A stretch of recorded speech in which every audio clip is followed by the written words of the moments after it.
మా వారి పేరు రాజు. పిల్లలు చిన్నవాళ్ళు. నా పరిస్థితి ఇలాగ అయిపోయింది. చిన్న వయసులోనే చనిపోయారు భర్త. ఇలాగ అయిపోయింది ఏంటి అని అనుకునేటప్పటికే జనసేన పార్టీ నుంచి పవన్ కళ్యాణ్ గారు 5 లక్షలు చెక్ పంపించారు.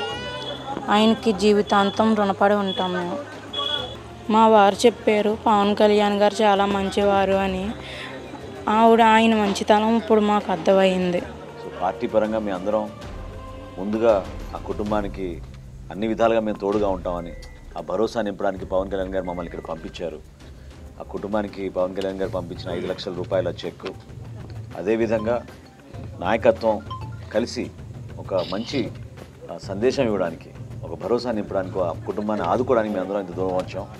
తప్పకుండా సొంత కుటుంబ సభ్యుడిని ఏ విధంగా కోల్పోయాం అదే విధంగానే బాధపడుతున్నాం. చిన్న బిడ్డలు పాపం ఆ తల్లికి, వాళ్ళకి భవిష్యత్తు చక్కగా ఉండేటట్టు మా వంతు మేము నిరంతరం కృషి చేస్తాం. సమాజంలో ఇటువంటి దురదృష్టమైన పరిస్థితులు జరిగినప్పుడు ఎప్పుడు కూడా మా జన సైనికులు వెనకాడరు. వాళ్ళందరికన్నా ముందు నిలబడేది పవన్ కళ్యాణ్ గారు. సో పవన్ కళ్యాణ్ గారి స్ఫూర్తితో ఇటువంటి సందర్భాల్లో ఎప్పుడైనా ప్రతి కుటుంబాన్ని ఆదుకోవడానికి, ఈ ప్రాంతానికి కూడా ఇప్పుడే మహిళలందరూ అడుగుతున్నారు, చాలా అభివృద్ధి కార్యక్రమాలు చేయాలి, సంక్షేమం కూడా చేయాలి.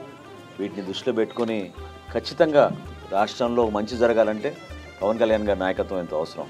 దానికోసం జనసేన పార్టీలో ఉన్న ప్రతి ఒక్కరం అహర్నిశలు కృషి చేసి రాబోయే రోజుల్లో ఇంకా మంచి కార్యక్రమాలు చేసి ప్రజలకి దగ్గర అవుతామని సందర్భంగా తెలుపుకుంటున్నాను.